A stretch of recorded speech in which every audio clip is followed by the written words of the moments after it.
I feel like shit. Monday, happy days. Tuesday, Wednesday, happy days. It's just one of those happy days. The weekend comes, but I go up. It's just one of those days where you don't wanna wake up. Everything is everything sucks. You don't really know why, but you wanna justify ripping someone's head off. No human contact, and if you interact, your life is on contract. Your best bet is Just knock it off, you scum fuckhead. it's just one of those days. It's just one of Monday, those. happy days. It's just one of Tuesday, those. happy days. It's just one of those Happy days. days. The weekend comes, but I go up. Ready to make It's just one of those days, feeling like a freight train. First one to complain, leaves with the bloodstain. Damn right, I'm a maniac. You better you, cause I'm fucking up your program. And if you're stuck up, you just locked up. Next in line to get fucked up. Your best bet is to stay away, motherfucker. It's just, I'm losing my cool. it's all about Monday, happy days. it's just one of Tuesday, those, happy days. it's just one of those Happy days. days. The weekend comes, but I go up.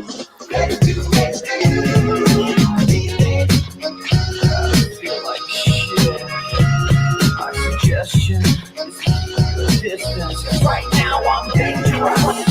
Right now I'm dangerous. Something's happening to the bonds. My day keeps going this way and this way. I'm gonna pop you one so you'll stop playing games. Give me something great. Give me something great. I hope you know I got a chainsaw. A chainsaw. A motherfucking chainsaw. What? So come and get it. What we got here is a case of mistaken identity, you know? See, now this here, Not Robert. Good afternoon, good evening, all righty, ladies and gentlemen. My name is Chief Moody, and welcome to episode 94 of the Mood of the Nation podcast. How is everyone doing this fine Thursday evening?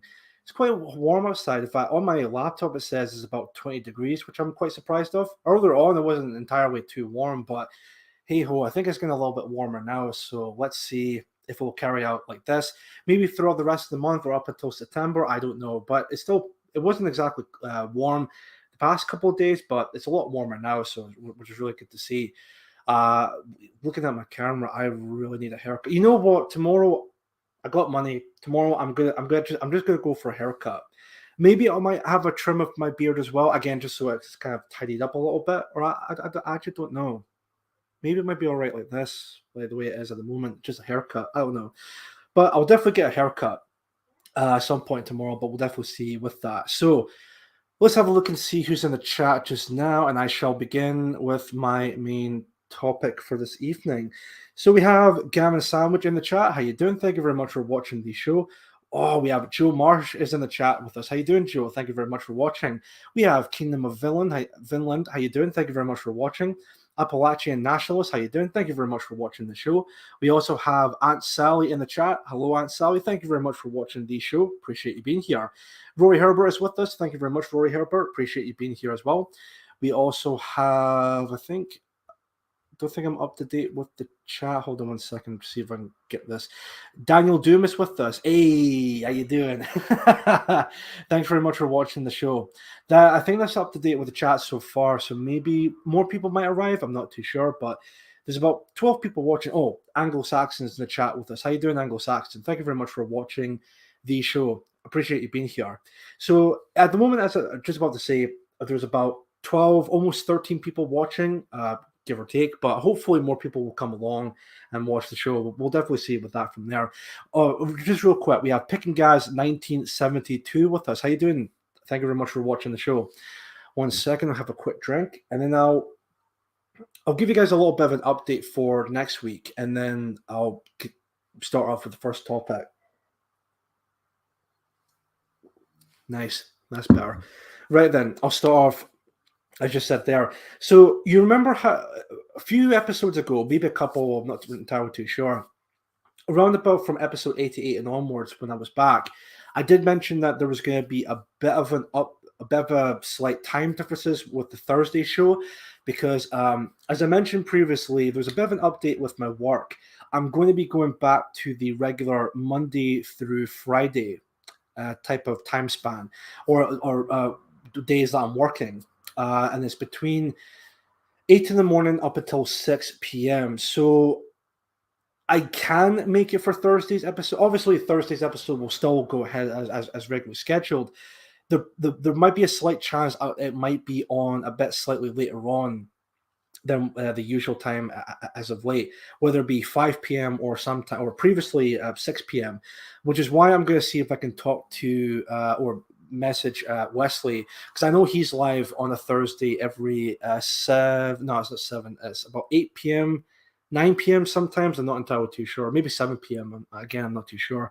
But I'll give him a message and saying that, is it okay if I can maybe stream around about the same time? If not, I can stream after your show ends, or maybe slightly before. But we'll see with that. But I'm not to say that the Thursday shows are going to be done or anything like that at all. They'll still go ahead as they usually are.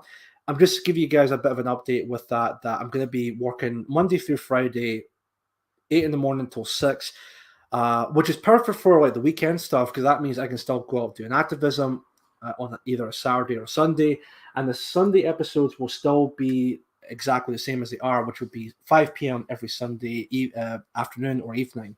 So Thursdays will be slightly different, but we'll see with that from there, of course.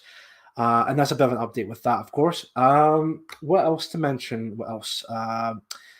There's, of course, I'll just mention it just at the start of the show, but I do appreciate the ongoing support from everybody watching my content on a daily basis. I will be going back to doing regular videos in the near future. Don't really need this at the moment. Writing scripts at the moment. There is something that I really want to buy for filming purposes with the videos, in terms of like a stand for lighting and all of that. It's not anything major or big, but I think for me, looking at it, I was like, yeah, it's not bad. That could be useful for like any future videos I want to make. So I'm gonna get that at some point, and then I'm gonna use that for future projects I have in the works. And again, we'll just definitely see with that from there. Now, with that being, and of course, that also being said with future episodes of Mood of the Nation. Now, that being said, of course, if you enjoy my content, of course, you can always subscribe to me. Please like the stream if you haven't done so already, just to boost up the algorithm. Well, if it does. And of course, click the bell icon again, just for any notifications for any future episodes, or just before our stream does go live, or any future uploads. Of course, that not just with YouTube, but that can more ideally be with Odysee, if you want to follow me on there as well. As a matter of fact, I always keep forgetting to put this up. Wait a minute. Yeah, there's all of the handles for all my social medias accounts. Hold on one second. I hope I pronounced this right. Aldebaran. If I don't pronounce that right, my apologies. I'm not the master of pronunciation, but I do try my best. But anyway, thank you very much for watching the show. If you're new here, please hit that subscribe button, and also like the stream if you can. I greatly appreciate that. Now, that also being said, if you still like my work and if you want to support me financially, the links for my PayPal and my Coffee page will be in the description down below. Of course, just click on see more. You'll see the links there. Again, please don't feel obligated as if you have to do that. It's an option. If you want to give me any, or if you want to help me out financially for any future videos or streams, then, or even say like future events for activism or anything like that at all, then you can always donate there if you want to. It's not necessary. I'm not going to lose any sleep if I don't get any donations or anything like that at all. The option is there. If you want to donate, awesome, greatly appreciate your support. And if not, again, that doesn't bother me. So real quick, the Earl of Stair, how you doing? Thank you very much for watching the show. Is there anything else to kind of go over? I think that's about it. Work update, links for social media, which of course you can see the screen there. Links for Coffee or PayPal, again in the description as well. And that's about it, really. I think the one thing I want to cover just really briefly is my reaction to Jody Kay's stream this past Tuesday. I know I've said this on the stream. I even made a post about it on my Telegram page. By the way, follow me there for updates. I actually do believe that her stream this past week hands down the best she's done so far. I have seen in the comment section she posted that she's going to be working on a part 2, but that one's going to be more about. So part 1 she did just now was more like a reaction of what happened with one of the protests she was at, whilst part 2 is going to be more about the statistics, the evidence of why all of this is horrible and wrong. Again, like, please don't quote me on that. I might be wrong in saying that, but that's what part 2 is really going to be about, in terms of going over some of the stuff that these, groomers, all of that do like support when it comes to these drag queen story hours. So absolutely best stream she did. I'm still surprised. I know I did say to her at the last PA Scotland conference last year at the start of October. I did say to her that, if she wants to come on my stream, she's welcome to come on. If I think she even said that, like, vice versa, she wants like me to come on her show at some point. I mean, the offer's on the table, so I'll definitely see if I can ask her at some point. Gamma Sandwich. Oh, the chat was lively in that one. Oh, I did pay close attention to the chat. Some of the mental gymnastics from all of these grooming grooming douchebags, I should say. It was absolutely astonishing. Like, just seeing some of them, like, just constantly defending the idea of, well, and even Jody said it just to make a point. Well, what exactly is wrong seeing these drag queens, reading out stories to children? Drag queens are supposed to be part of adults' entertainment, and I think it's a bit bizarre and wrong to have children, have these types of entertainers reading out storybooks to them. Especially what we've seen during that stream, all of the social media posts. I believe the one Jody was talking about is a Ada HD, if I'm not mistaken. Please correct me if I'm wrong, someone in the chat. If I'm saying it right, awesome. But basically, there was some posts Ada HD has made online which were very, very questionable. There was one in particular, I'm sure people have seen this, a photograph of him with another gentleman showing his arse, and Ada HD was basically given like a complete approval. That may be the right word for it. Ada HD, yeah. Thank you, Gamma Sandwich. Thank you. Which, again, why would you want someone like that to read storybooks to children? That should be a red flag right there when he's engaging himself in that kind of degenerate bullshit. And actually, I might have even mentioned this on the PA Talk chat last night. I was watching that when they had Tony Martin on the show. In the chat, I mentioned, or I asked a question. It was supposed to be really for Cyborg, Mean P Man, Tony Martin, and also for people in that chat, if they remembered, about the would it be? I think it was a controversy. I think Fox News covered it a few years back, but it was a very similar event in America where you had a porn star who's not a porn star anymore, but she was a former porn. Well, she was a porn star back then. She goes by the name of Sasha Grey, who is. If you don't know who Sasha Grey is, I wouldn't recommend you looking her up because she's a porn star, of course, but she's done a lot of really questionable acts within the industry. So questionable, I would imagine that any other porn star would look at that and think, "Whoa, but buddy, that's a bit fucked." Like, I don't know why you would do that. Maybe it's for the money, or maybe because, like, well, and as she talks about it in her interview, in some of the interviews she was in, she talks about how it's not about the money. It's more about, like, I just like the artistry or something pretentious like that. It's like, mate, you spread your legs open and getting fucked by someone in front of a camera. Like, what the fuck is artistic about that? Like, get a grip over yourself. But I remember there was a controversy, and as I said, Fox News covered it a few years back, where she was at a nursery, or in America, a kindergarten, reading out storybooks to some of the kids that were there. Now, again, these kids were about 4, 5, maybe 6 years old, give or take. And again, there was a bit of a controversy with that. And at the time, this was when I was more like a liberal, more not a Sivna, but I was more like not a leftist, but more liberal, like a classical liberal type of ideology. And I remember at the time thinking, well, what exactly is wrong with that? I mean, it's not like she's doing any sexual acts in front of the kids. But looking back at it now, where I stand politically at the moment, being a nationalist, looking back at it, yeah, it was definitely. I definitely would not put someone like her in front of kids reading storybooks with that. It might be harmless and it might be innocent.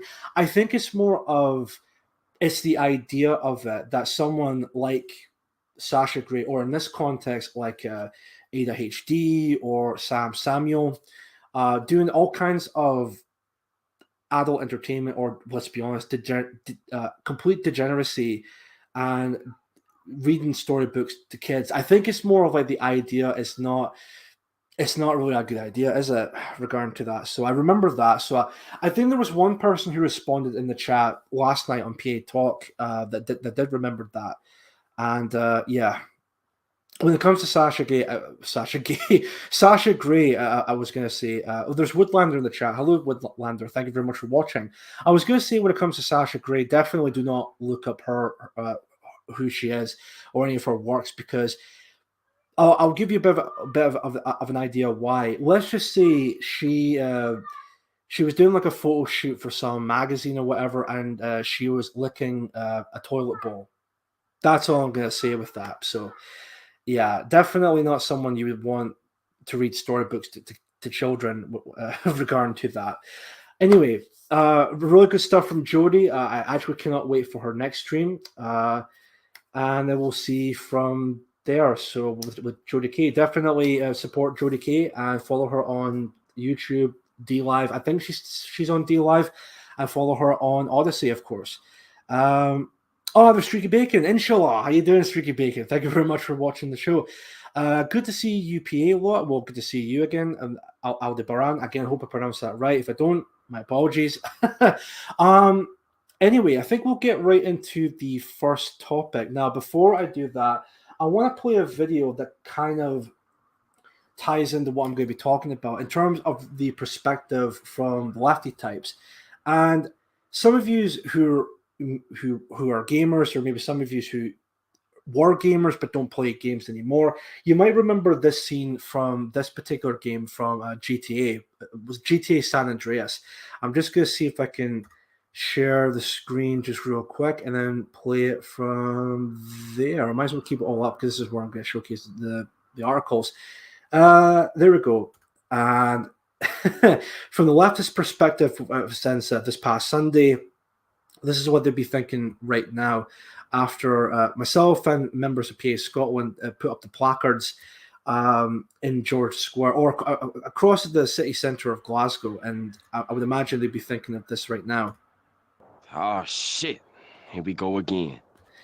Yes, yeah. Oh, shit. Here we go again. So there was a bit of a ruckus this past week by three articles. One from the Daily Record, one from the National, and one from GlasgowLive. Now, the Daily Record and GlasgowLive were written by the same author, Ruth Sutter. It's a Suter, I think it is. Hold on. I'm pretty sure it is. And there's one article from the National written by George Young. I'm not entirely too sure. It's one of the two names. Now, I do have all three of these articles up, but I'm not going to read all three of them because I've read through these just so I'm prepared for the show. And I swear to God, all three articles, two of them written by the same person, one's written by a different person.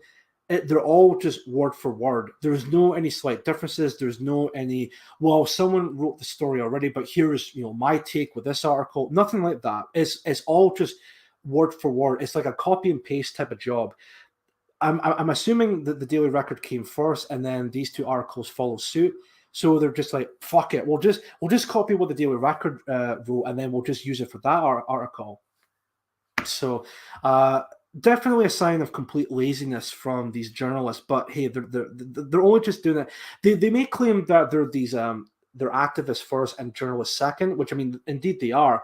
But I think ultimately speaking, they're only just making these articles for a quick shekel check, if you will, a paycheck or a shekel check, whatever the case may be with that.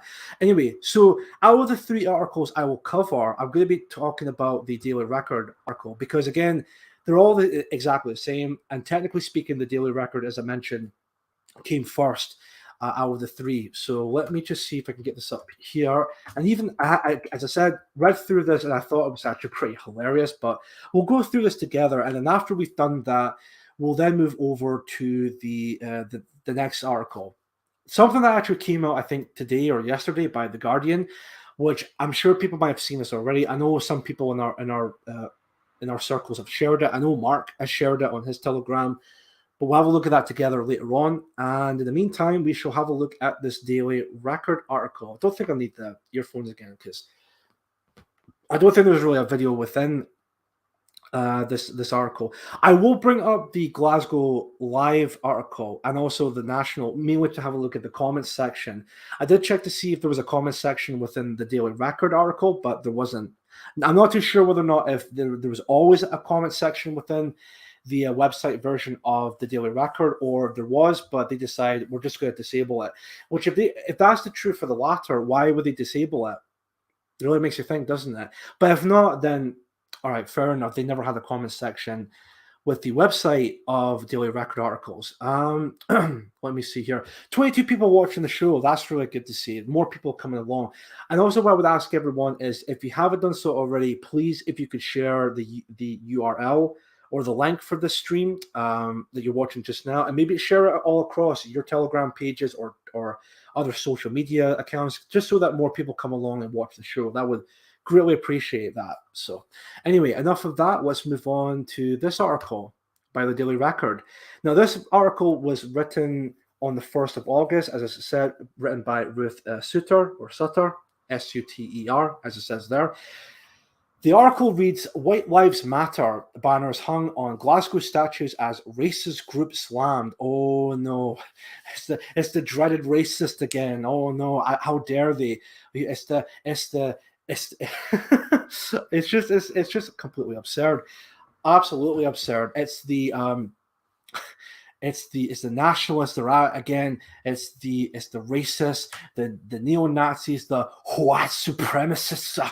They're out and about again, and they're spreading out their hatred and bigotry to mainly the progressive types, but more specifically the BAME community or the non-whites.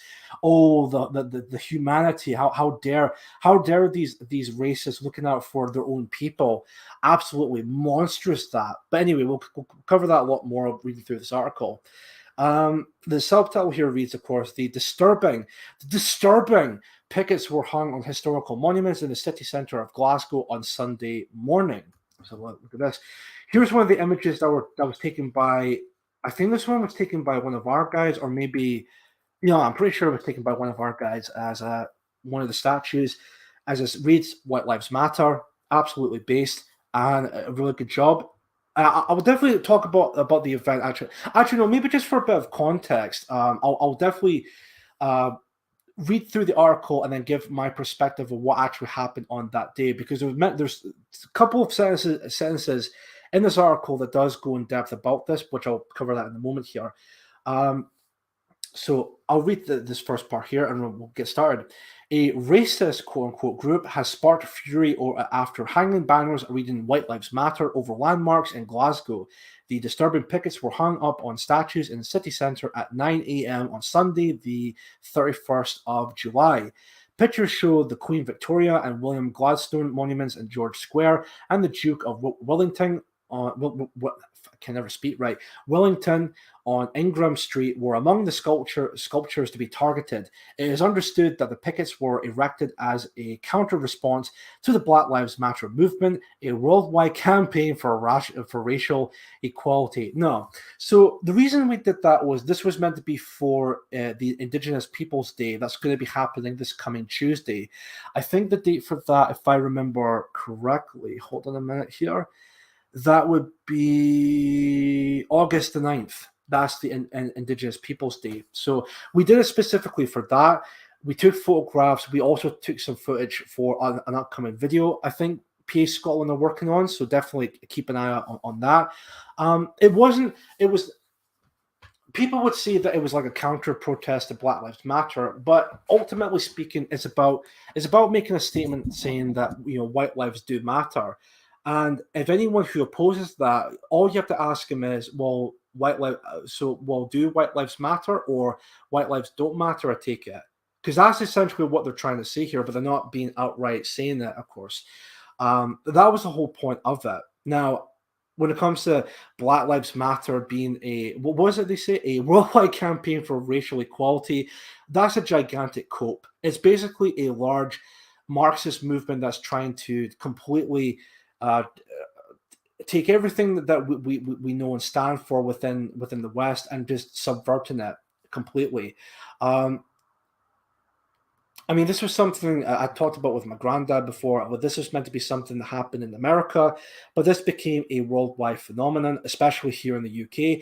I know there was a lot of Black people here in the UK that were really speaking out about it, which is funny, because you think because they live in Britain, they would identify as British. But funnily enough, after what happened to George Floyd, it seems like they actually identify themselves more to someone like George Floyd than they do other than identifying people within Britain, which I think that speaks major volumes on that alone. But anyway, other images shared on social media show a group of around 8 people standing outside a gallery of modern art with a man in sunglasses holding up one of the signs. Condemning the racist action, leader of the Glasgow City Council, Susan Atkin, said that officials will support police with future enforcement if it is deemed necessary.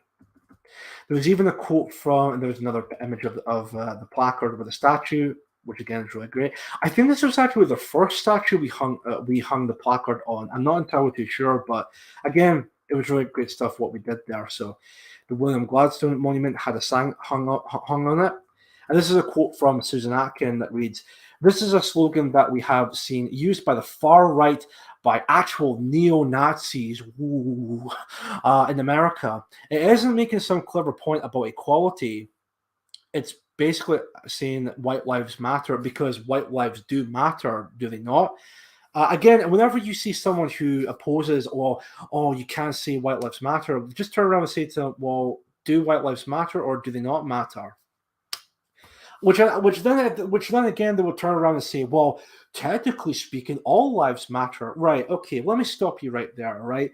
I wish many other people would wish that all lives do matter. The problem with that, though, is why then is it that we have a group that's promoted heavily by the mainstream media like Black Lives Matter? Why do we have all of these pro-LGBTQ plus, insert any alphabetical letter or number into this group? You know, why do we have groups that advocate for those types of people, like gays, lesbians, and transgenders and all of that? Why do we even have hate speech laws that protects these groups of people? Just whenever you being confronted with someone like that who opposes the White Lives Matter, just ask them that, and then watch them just completely fumble into a complete fucking mess. Let's see here. Yeah, it is a racist attempt to trivialize, excuse, and ignore the discrimination, hate, and violence endured by people of color.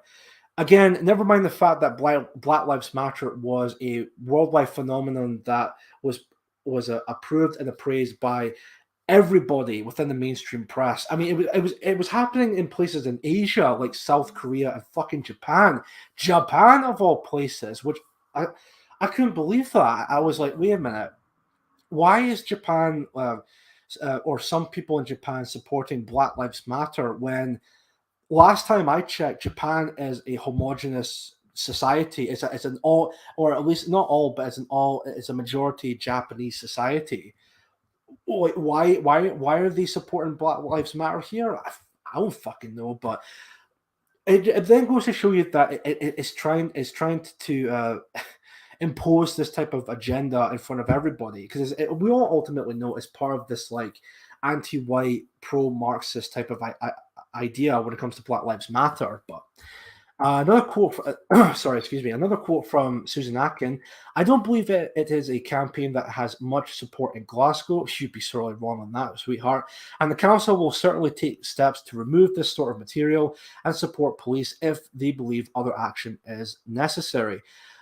I'll definitely cover the comments section with it, because again, I don't have any of the comments from Facebook, but a lot of people reacted to this, and the majority of people who saw these articles reacted more in our favor. They were asking, like, well, actually, yeah, what's wrong of saying white lives matter? I mean, white lives do matter, do they not?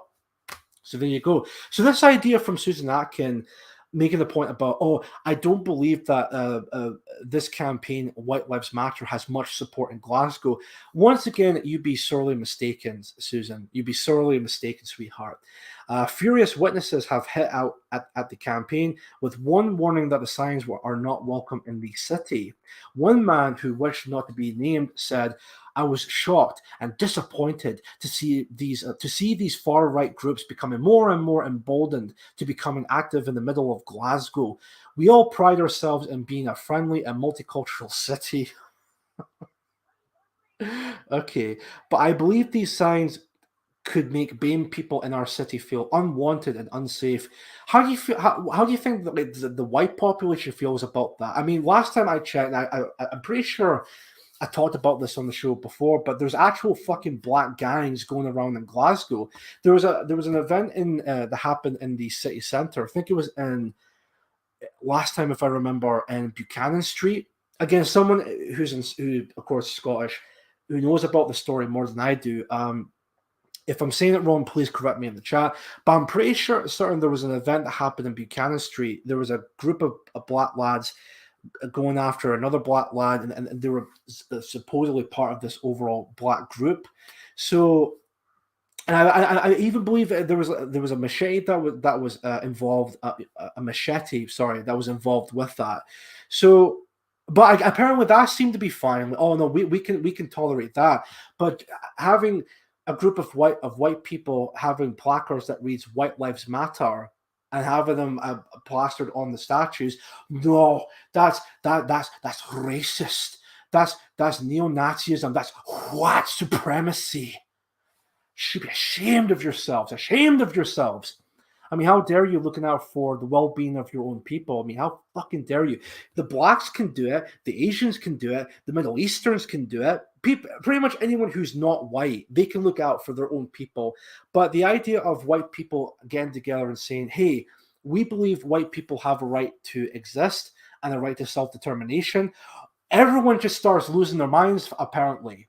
Everyone just like, oh no, you can't be a collective. You need to be individuals. Don't you know what happened in World War II with a certain Austrian painter? Don't you know what happened with that? Fuck off. It's not about that. It's just about simply looking out for your own people and just wanting the British population to be the majority. Now, when I say the British population, I mean the indigenous people of these islands, being the white British, white Scottish, white English, white Welsh, white Irish. We want them to be remained as the majority. That's all we're asking here. Where was I with this? I was disgusted, and these are not welcome in our community. I think I went past that. Meanwhile, SNP councillor Angus Miller has blasted the wording on the signs and urged locals to unite to call this sloganeering out. The city centre representative said it's distressing, oh my lord, to see these signs in Glasgow. Racism has no place in our city, and these sorts of slogans are intended to assert white supremacy in the face of movements for racial and social justice such as Black Lives Matter. Glasgow has a long history of standing up to racism. It does it fuck, and I am sure the city will come together again to call these sloganeering out, which is quite funny because I'll make this point real quick, but it's been a year since PA Scotland did the hiking at Ben Nevis. I know this is a bit of a cliche to talk about this at this point, but it bears repeating because not only has it been like a year ago on the 1st of August, but I wasn't at the Ben Nevis event, and I really wish I was. I'm still kicking myself to this very day that I was not there to participate in that due to I was going through like work or anything like that at all at the time. But it was a big success, and I remember hearing this from Cyborg, the host of PA Talk. I remember talking about how when he was confronted with all these lefty douchebags and the vast majority said to him and the others, you wouldn't do that in the middle of George Square. Well, guess what? We did that a year later, and sure enough, again, nothing ever happened or anything like that at all. But again, it's even funny to say that because yes, it was Sunday morning, but there was still plenty of people around because there would be police presence going about because this were to be post Saturday night. Many people, as we know, usually go out on a Saturday night, whether it be where you live in at a current stage. And of course, Sunday morning there'd be a lot of police going about just to make sure nothing's going on, no fights breaking out, especially being in Glasgow. And there was plenty of normies, going around walking to their jobs or back home, again, wherever the reason for it may be. And we would put these placards up on the statues. Not a single one of them came up to us and said, "Excuse me, what exactly are you doing? I don't agree with that message. Confront us about it." Not a single one of them. Oh, sure, you might see posts about it on, maybe a couple or 3 posts about it on Twitter, where after we put the placards up on the statues, then they would either take the photograph of the statue with the placard on, or even one of the statues we did later on. There was a number of us that were around the statue, and there was one person in the background, like from a distance, took the photograph, and then they decided to upload it onto either Facebook or Twitter.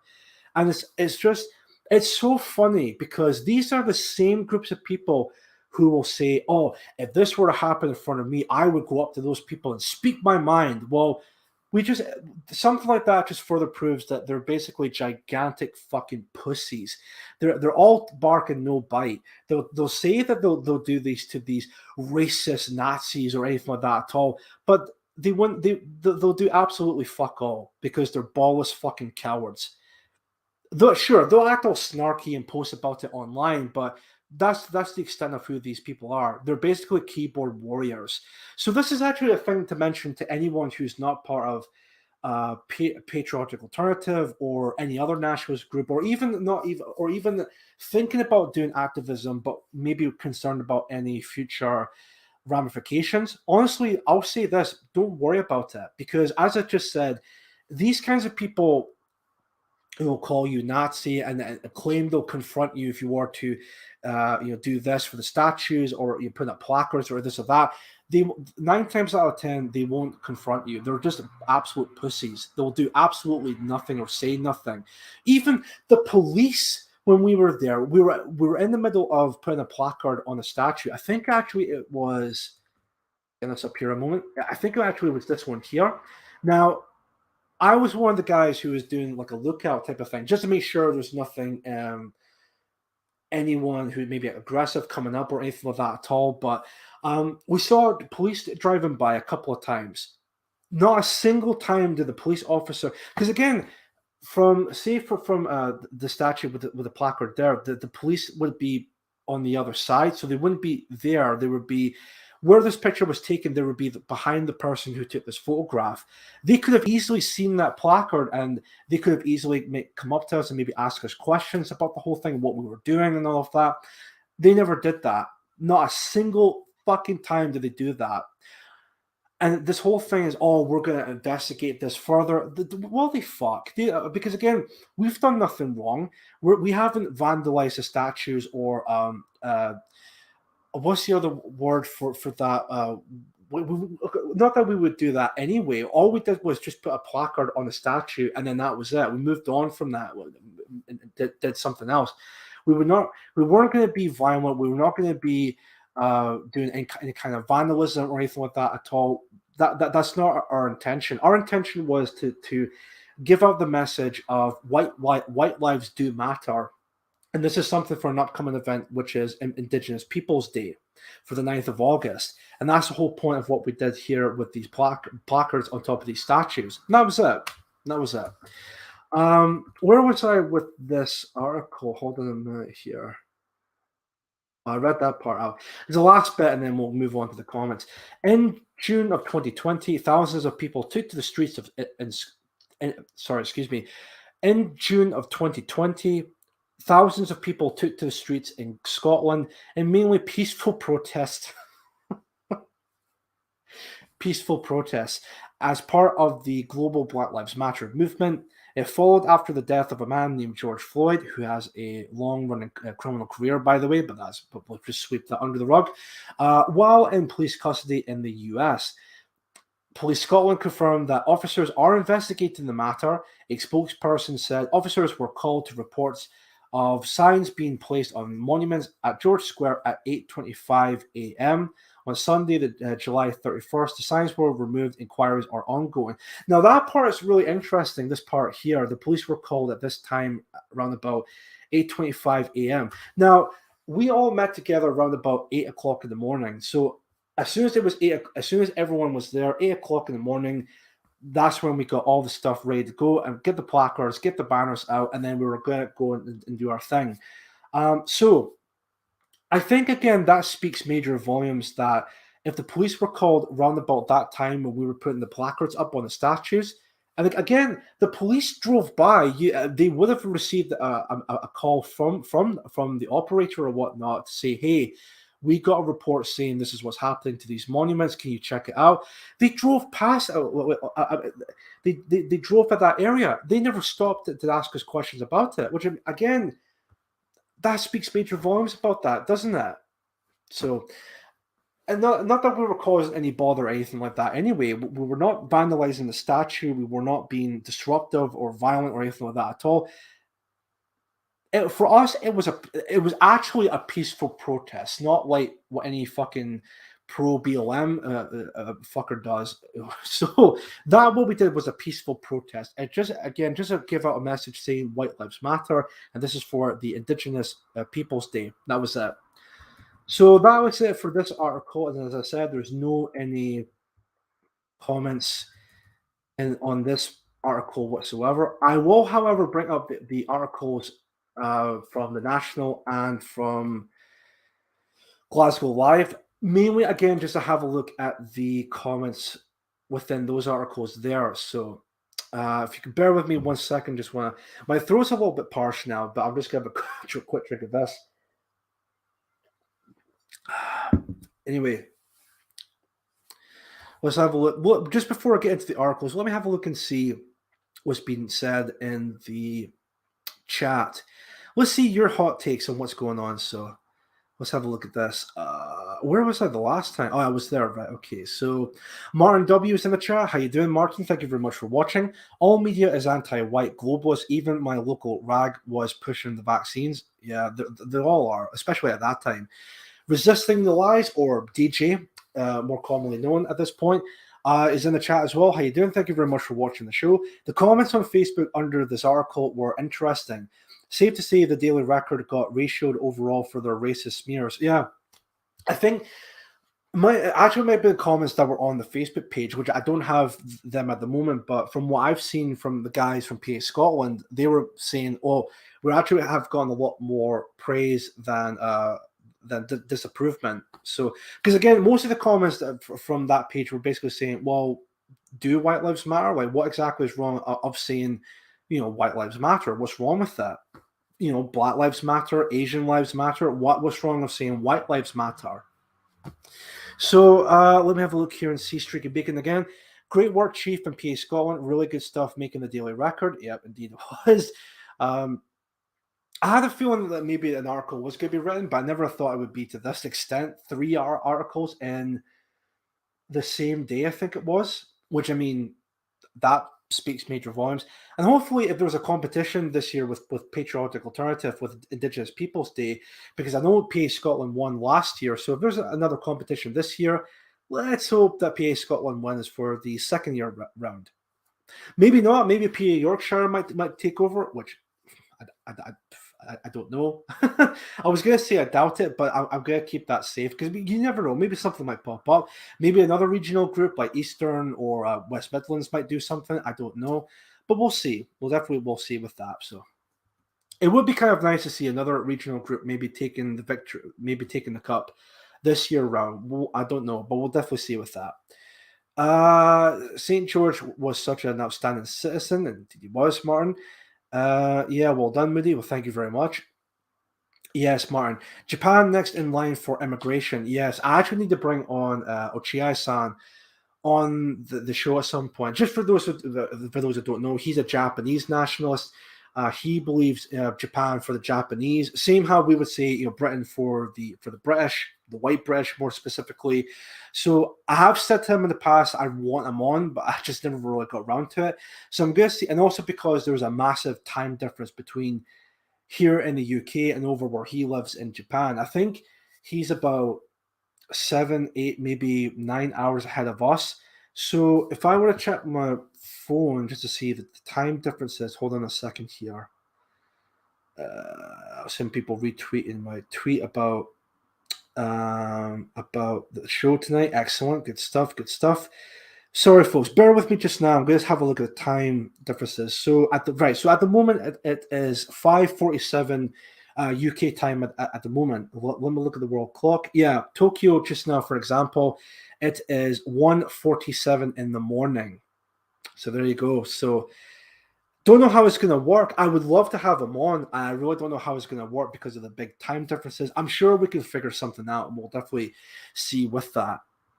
Multicultural cities are not friendly. Indeed, they're not. I mean, I've seen it firsthand in places like Glasgow and sometimes Edinburgh. It's a cesspit. Let's put it that way. I've even seen some articles in places like in California, for instance, like Los Angeles. Los Angeles at this point is completely fucked. I mean, there's a massive monkeypox pandemic going on in that city alone.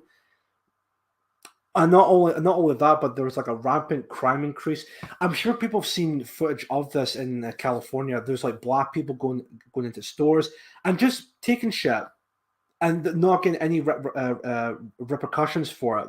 They're just like, well, I'm just going to take the stuff and then not pay for it, and that's it. And they never get in trouble for it because the police, I think also in places like in Austin, Texas, are going through the same stuff as well.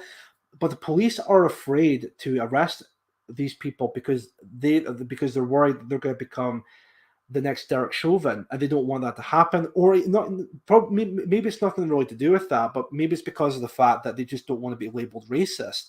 So if you think it was bad over here, especially with the whole grooming gang scandal I covered a few episodes back, it's looked like it's happening in America, but more of what happened with George Floyd in that case. Let's have a look here and see what else has been said. No Name is in the chat. Hello, No Name. Thank you very much for watching. One man who did not want to be identified. AJ did not exist. Yeah, probably might be that. Streaky Bacon. What is going on in the self-hating socialist heads? I mean, they're just complete traitors at this point. There's really no point of trying to bring them over to the cause. I mean, you can try, but they're probably just so in depth or deep down the leftist rabbit hole that they can never come back. So anyway, Martin again, shocked, whatever. No, it merely makes the lib shits look bigoted. Indeed. Don't let whites congregate or civilizations may be built. To be honest, I want preferential treatment in my own country. Fair enough. That's fair enough with Lander. Roscoe's in the chat. How you doing, Roscoe? Thank you very much for watching the show. Gamma Sandwich, Scottish, English, Welsh, and Irish don't need the prefix white. It simply is what it is, but British. Yeah, no, I agree with that. Yeah. I think for why I said white British or anything like that, I think it's just to give people who might not necessarily watch the show be like, well, do you mean like blacks as well? I mean, like, no, like the actual British, like English, Scottish, Welsh, and Irish. Like, yeah, they're like the white British, but they are the actual British, not like say Africans born here, but because they're not British, they're African. You know, of course, that sort of idea. So I do, yeah, agree with that. I think it was more like a just to make sure again for people who don't normally watch the show and might stumble upon that part, be like, well, like when you say British, you mean like people who live here? I'm like, no, like the white people who live here who are actually the British. That sort of idea. Anyway, what else? Of course, the indigenous should have a leg up above others. Yep, indeed. I do mind that banner job I was involved with a few years back. Some weekend confronted us, but but Kenny shut him up pretty quick. Yeah, I mean, yeah, Kenny would do something like that. Like, indeed, he would do something like that. So, I've asked people this on the left, and they say we are not a victimized group, but we all know we are. It's not hard to see. Yeah, well, I mean, all these lefty types. I mean, just I might be a bit like off topic a little bit, but I kind of want to go back to the drag queen story hour portion. I've watched a stream earlier this morning, and maybe this afternoon, by a channel I've talked about before called Correct Not Political. Don't know if people. I'm sure people might have seen the stream or maybe subscribed to it, but they were doing protests, or they were part of the protest in Brighton and later on in Hove. I might be wrong on that, but I have watched the one where they were in Brighton, and they would ask these lefties these very straightforward and very reasonable questions, like, you know, what makes you think this is normal for children to be having this done to them by these drag queens? Not a single one of these lefties can answer that. They'll just go for personal insults and never actually address the points being presented to them. They're just deflecting, which of course they're the masters of doing that. Woodlander, I totally understand why some people shy away from activism or having their face out there.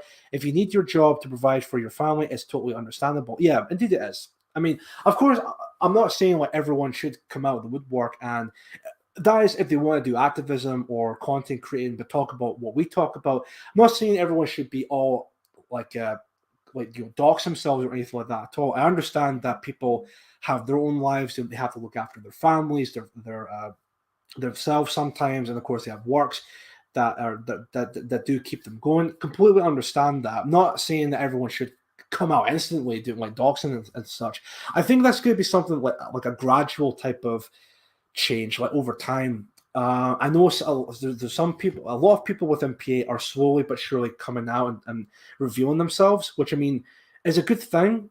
Not everybody, but I'm sure not now, but at some point in the near future, there'll be a lot more comfortable with themselves and more comfortable with their work situation and be like, yeah, you know what? This is who I am. I'm part of Patriotic Alternative or part of this nationalist group, and I'm proud of that. And there's nothing you could do about it. So, yeah, I agree with that in this case. Seriously, on my way to work this morning, I caught an Antifa sticking stickers on the bus stop. I removed them in their eyesight. They outnumbered me 3-1, and they did nothing. Pussies. Oh, of course. Well, again, with these Antifa types, they're giant pussies. The only thing the only time they actually do get aggressive or they do assault people is when they're packing numbers. So they're completely ballless cowards. But when they're in a large group, that's when they get a lot more violent and a lot more aggressive. But when there's like a small amount of them, or maybe one of them, complete cowards, absolute cowards with that. Peaceful, mainly peaceful. Yeah, for Streaky Bacon. Indigenous Day was the best day out when I did it. Such a buzz. Yeah, even though I participated, what happened in Glasgow this Sunday, I'm actually planning on doing something tomorrow or Saturday. I got my my drawing pad that has a White Lives Matter. I drew on it. And I'm going to be taking some photographs of like scenery type of photographs, maybe take some couple of photographs of statues with that drawing pad that reads White Lives Matter. Take a couple of pictures of those and send them over to, I think it's Laura or Mark or whoever is involved with the Indigenous Peoples Day within PA, and then see from there with that, because I know I did my part already with Glasgow with the guys from PA Scotland, but it's a good thing to maybe do something with your just yourself to showcase that you do support the idea of the Indigenous Peoples Day and of course White Lives Matter. And it doesn't have to be anything too major like a big banner or anything like that at all. It could be. Did I want to maybe spoil it? Hold on a minute. 1 second. I'll get this up here in a minute because it's not like anything too special at the moment. I don't know exactly what I want to do, and it's not entirely finished at the moment, but at the moment, as you can see here, it says White Lives. I need to write matter at the bottom, What I want to do is, as you can see, the word lives is black, but at the moment white it's not been colored in black yet. What I want to do is when I write down matter, I want to color the words in as black, and then I don't know if maybe people might prefer this idea, but what I would say is what I want to do with the word white here, I want to either color in the words in black, so it's like a white background, but the words are completely black, or what I want to do is possibly keep the words for white entirely white, but then color in, say, as you can see, like maybe with the words themselves, maybe color in with a black pencil round about the sides of the words, if you know what I mean. So the words for white stand out with like a black background within the word itself. So I don't know whether or not if either or of the two, but I'm still kind of thinking about how I want to do that. Once I've done that, I'll head out tomorrow, maybe after I had my haircut, and then I'll see from there with that. But I definitely want to do something with that. English Rose is with us, sneaks in quietly and sits down at the back. Thank you very much, English Rose. Thank you for popping into the stream for a bit. I appreciate you being here, of course. Exile Viking Chief, could I make a suggestion for leafleting Glasgow North, Maryhill, Summerston, Bringsburn, all have large percentages of non-whites turning these areas into ghettos? I have heard about that. Yeah, I think there's some guys who live in the Glasgow area do talk about that. So let me see if I can write that in my notes here. Hold on one second. I'm going to see if I can keep your comment up here again. Also do another page. Don't want to mess up the... it's not going to do that. Right, one second. Can I make a suggestion for leafleting Glasgow North? Right, okay, whoops. Sorry, bear with me 1 second, guys. 1 second. Going to do some future leafleting. This would be a good shout, especially for the Glasgow branch. Let's see here. Or maybe they've done that already. I'm not entirely too sure, but I'll definitely send the message over to them and see what they think, whether it be a good idea or a bad idea. But I'm sure they'll do it nonetheless. So, where I see Maryhill, Summerston, and lastly, Springburn.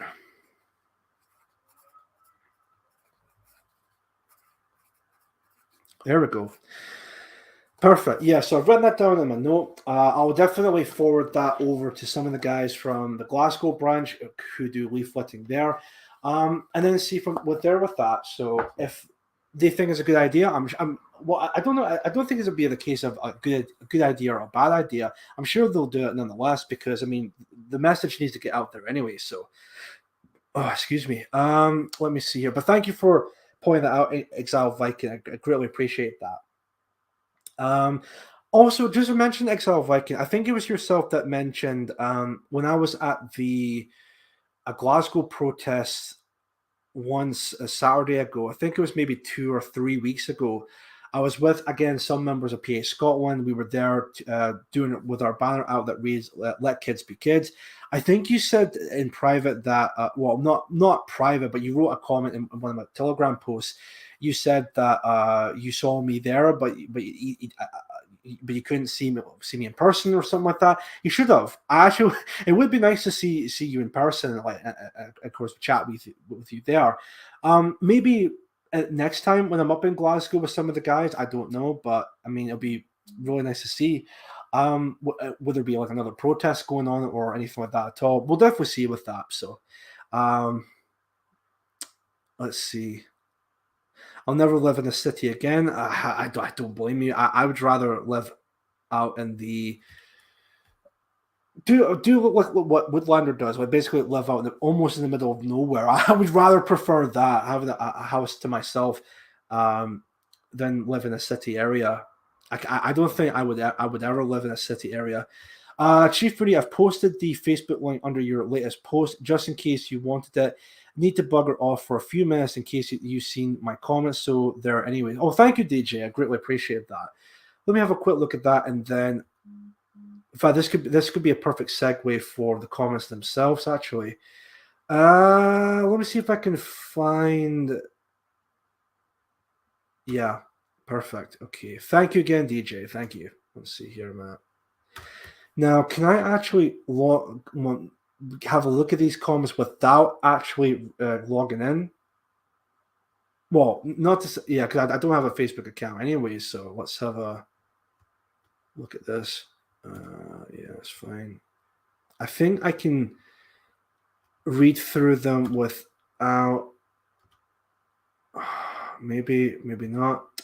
Damn it! I need to log in. Well, that's a bummer, considering I don't have a Facebook account anymore. So, shit. But DJ, thank you very much for pointing that out. Maybe what I'll do is I'll see if I can ask someone who still has a Facebook account, and maybe they can screenshot it, and I'll see if I can actually post that in a Telegram post.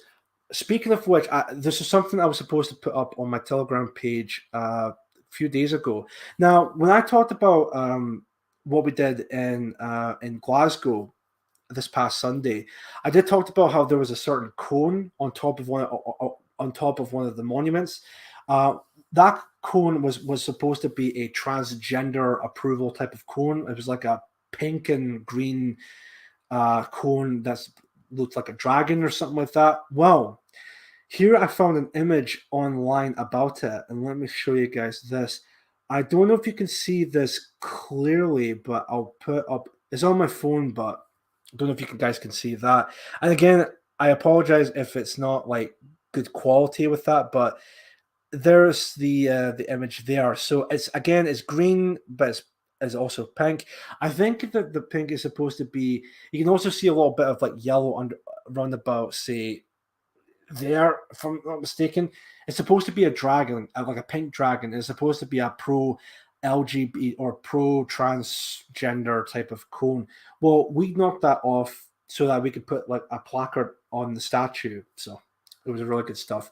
That was something I was supposed to put on my Telegram. Again, never really got around to it because I was busy doing something else. But I thought I would let you guys know what that cone actually did look like. So there we go. Again, it might not be the best quality, but it's the best I could do. I might even put that on my Telegram page later on, just so you guys can see it in the better quality there. Oh, there's Jody K in the chat. Hello, Jody. Thank you very much for watching the show. If you're watching still, Jody, I was just mentioning how your past stream of this past Tuesday, hands down, absolute best stream you've done so far. And I've seen in the comments section of that stream you're doing a part 2, if I'm not mistaken. But that one you're going to be going over statistics and figures and all of that, which, if that's true, I don't know if that is, if you're still going ahead with that. I can't wait for that, because I think that's something that can be really interesting. Because something I also want to point out with Jody's stream this past Tuesday. So we all know, for those that were there in the chat, we've seen all of these pedophiles and supposedly pedophiles, but we know they're definitely groomers when it comes to supporting these children being indoctrinated and having these drag queen degenerates reading story times to children. Notice how they were very vocal at the start of the stream when Jody was talking about what she went through during these protests. But then as soon as Jody mentioned stuff like about John Money, about the Frankfurt School and all of that, all those same people, they were dead silent. They were all dead silent, and not a single one of them mentioned calling it like bigot or anything like that at all. I think they might have just completely fled and just left. I mean, I don't. Maybe that's me looking too deep into that, but I just think it was very funny when before that, during her stream, they were all very vocal. Oh, you're homophobic. You're a bigot. How dare you? You know, love is love. Love has no age. All that fucking gay shit. But then as soon as, again, Jody mentioned Frankfurt School, John Money, and all the stuff that John Money did, which was just horrendous, all those same people, not a peep. They were all dead silent after that, which, again, that really should speak many, many volumes. It's almost like as if like these people know for a fact that all that stuff is horrible, but either they don't want it mentioned because it will definitely make them look really bad, which I don't know then how would you support something like that. I really don't. It really gets the noggin jogging there. So I'm doing a part 2. Yeah, she is doing a part 2. Excellent, Jody. Can't wait for that. Hello, Chief Chris. So perfect. Thank you for saying, and yes, I'll be doing a part 2. Chief Rudy, thank you. Well, excellent. That's good to hear. I can't wait for that. Sorry, I was just seeing something in the chat. That's no big deal. That's fine. Excellent stuff. Excellent. Chief Woody, if you want to go on to the next thing, I can get some screenshots of Facebook for you for after. If you want to, sure. I mean, you don't have to, but if you wouldn't mind doing that, DJ, I would greatly appreciate that. And also, I did have a look into the CRT stuff you sent me a while back. I will cover that in the next episode. I just thought I would maybe focus on this first, and then once I've done that, next episode I'll probably talk about that more in depth, about the CRT that's being covered in Scotland. So I'll definitely cover that at some point. Hold on 1 second. I'll have another quick drink. Is there anything on my phone? Hold on 1 second here, because I keep getting a lot of notifications. But that's mainly on Telegram, so it's not anything too major. Nothing that catches the eye for me. So again, it shouldn't be anything like too bother. So I think that's me all up to date with the chat anyway. So that's completely fine. Excellent. I hope everyone's enjoying the stream so far. Please, if you like the stream, please give it a like. Please share it around on all your social media platforms if you still have a lot. That would be much appreciated. No bother, but it'd be great to get some more exposure on it. Yeah, definitely. I'll definitely do more with that. So, what I will do is, Chief Mary, I sent you via Telegram a 25-second clip from PA Talk's stream last night, which you might find amusing. Let me have a quick look at that, Rory, and then we'll see. We'll go back to the comments section with some of the articles. Let me see here. Let me see if I can find that. Just so, if I can find it, Rory, where about did you post it? Did you post it in one of the comments in one of my posts on Telegram, or was it like a private message or anything like that at all?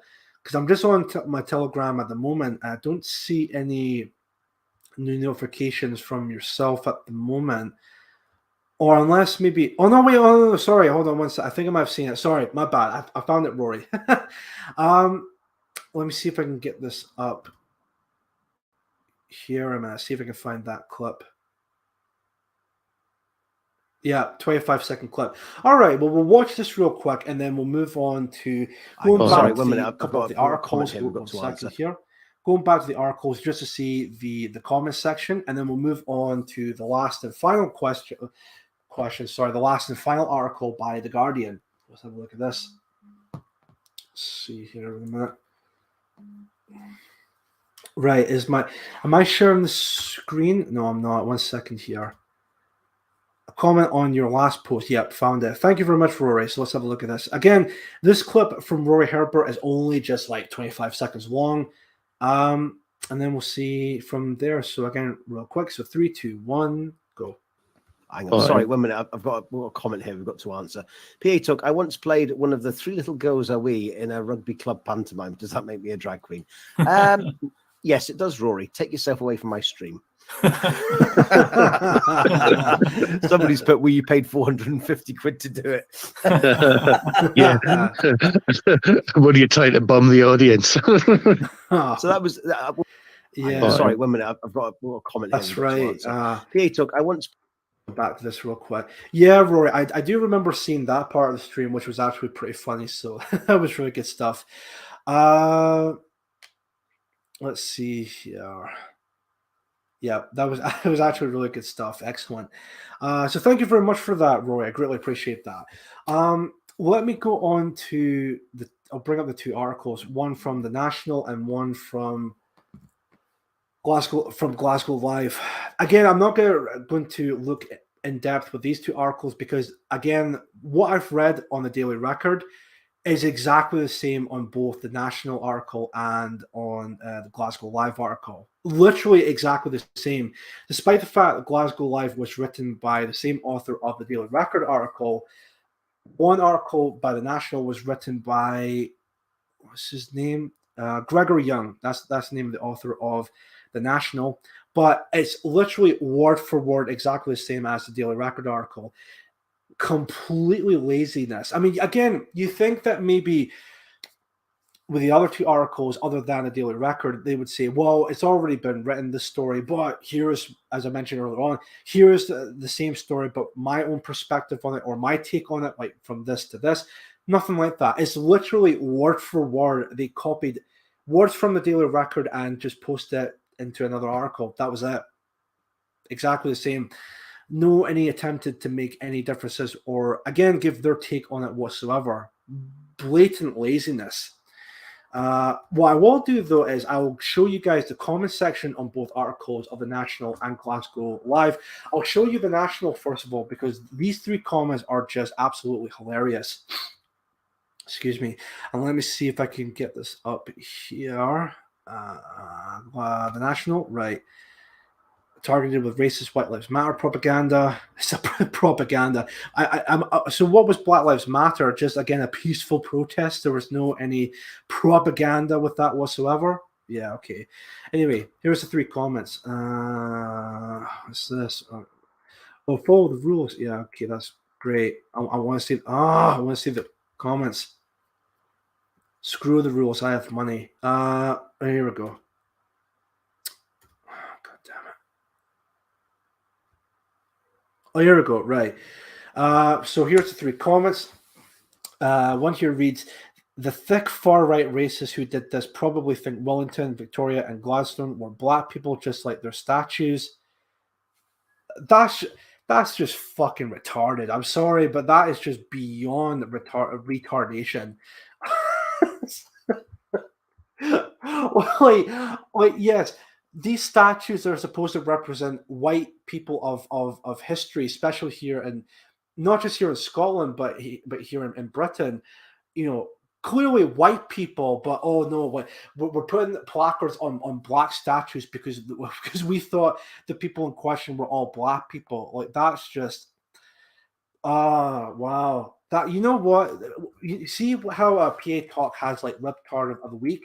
This comment right there should be part of that, like lip tart of the week. That's just, man, that reeks of sheer autism. I'm sorry, but it does. Like, just like, wow. Honestly, another one here reads, Turner Donaldson, Labour in Aberdeen campaigning alongside the BNP during Indy Ref 1. All right, so is that supposed to be like a bad thing? Okay. And finally, from Robert Harrison, no surprise they are. So those were the three comments from the National. Now, look, I have to say this when it comes to the newspaper, the National, which is a very pro-SNP, very pro-Scottish independence, you know, all that jazz when it comes to the Scottish newspapers.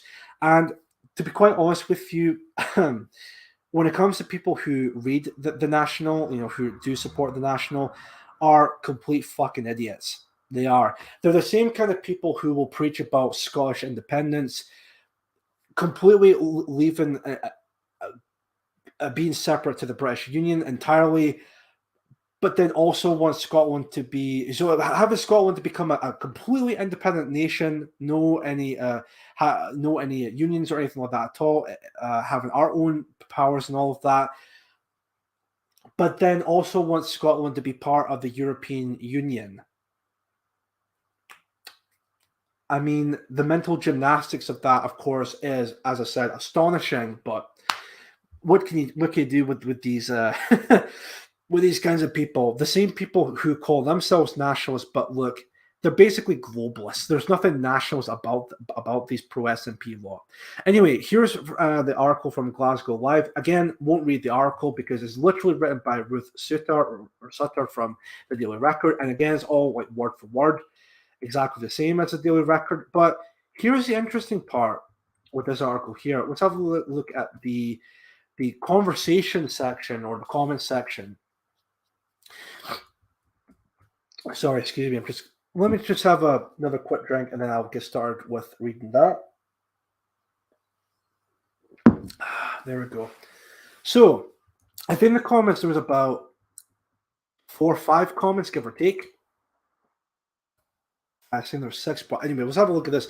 one by one, we'll see with these comments here. Anyway, one here reads, "Furious witnesses, quote unquote. One man who wished not to be named said, quote unquote, officers were called to reports of signs being placed on monuments, quote unquote. It's always anonymous outrage, Glasgow locals, isn't it? Easy to make up some folks, concerned citizens. Concerned citizens." For a tacky online rag to give the impression that everyone supports immigration. Well, I, for one, don't, and I'm far from alone. These signs are a protest against the city's political BS and wokery. Good on those that placed them. Yeah, thank you. Thank you very much, Andrew Hamilton. I greatly appreciate that. Lenny White writes, if this was a hook to trigger woke fools, it worked. I mean, well, we've seen the reaction from these articles and from posts on Twitter, which were pretty funny. So yeah, definitely has garnered a bit of a reaction to those types of people. One here from Chris P. Bacon writes, society has become anti-white or anti-white. This is the beginning of the pushback. I support white well-being. Excellent. Well, thank you very much. Good stuff. Another one here writes, I don't see the problem with it. It also has nothing to do with Nazis or racism. It is merely stating that we matter also, which appears to have been forgotten in recent years. It is, after all, our home country that is being bombarded with politics that are vastly against our right and the continued immigration that makes us a minority in most major cities. I agree with that. Agree with that, with those comments. Now, there should be like another comment there, but I don't know if that was been taken down. But anyway, you can clearly see that more people actually support us than that actually would be against us. As a matter of fact, when we were out at George Square, just before we left George Square to do other banner, not banner drops, putting up more placards on other statues. I think it was just like the last two before we went up to the M8 bridge to do the banner drop there. We did a banner drop at the City Hall, which is literally next to George Square. We had a banner that read, I'm sure people have seen the image of it already, but we had a banner that read White Lives Matter. So myself, Cyborg and Kenny Smith and another gentleman who I won't mention their name because they're not a public figure and all of that. We were at the front. Many people who are still anonymous remained at the back because they wanted to, of course. We did a banner drop there. There was one person that came up to us, took a photograph, or I think it was a photograph, and gave us a thumbs up. And said, "Oh, you guys are doing a great job. I support that message." And you know what? I don't know if he looked this up later on, but maybe he did, maybe he didn't. I don't know. But nonetheless, he liked what he saw. He liked what we were doing, and he supported our message. So really good stuff. When we were at the M8 bridge as of the final attempt, or not attempt, sorry, a final piece of activism during that morning. So we had the banner White Lives Matter. We hang it over the metal fence, what you would normally see on those types of bridges, especially on the M8 bridge, hooked on black wires so that, of course, it doesn't fly away or whatever. We hang it over the M8 bridge. And again, most of the time, a lot of the cars drove by. They actually supported that. So ultimately speaking, I'm sorry if I'm sounding like I'm repeating myself here, but it needs to be said that during that day, what we've experienced, we actually garnered a lot of support rather than any form of negativity from the general public. I will say, though, I'll say this, it's not anything like too major. There was one person who spoke out against it. One person. Now, I know I mentioned earlier on that most of the people who would be opposing us, but there seemed to be a lot more vocal online, especially on places like Twitter or Facebook or anywhere like that. Well, and you know how I said earlier on that they would say, "Oh, if I were to see this in person, I would confront them myself," but they never do that. They would just either take a video or take a photograph in the in the background, but then post it later on and make some kind of like snarky, cunty remark on Twitter or on the like. Well, there was one person who opposed what we were doing, but not for the reason you would think. I'll get to that in a minute. So after we did we posted, we hung up the placards at George Square. We went over to a cathedral. I'm not entirely too sure the name of the cathedral, but the first statue we did a placard in that area was the King William of Orange, a statue that was there. Because again, he's an important figure of Scottish history and all of that. So we thought it would be pretty decent if we could put maybe a placard on top of that statue.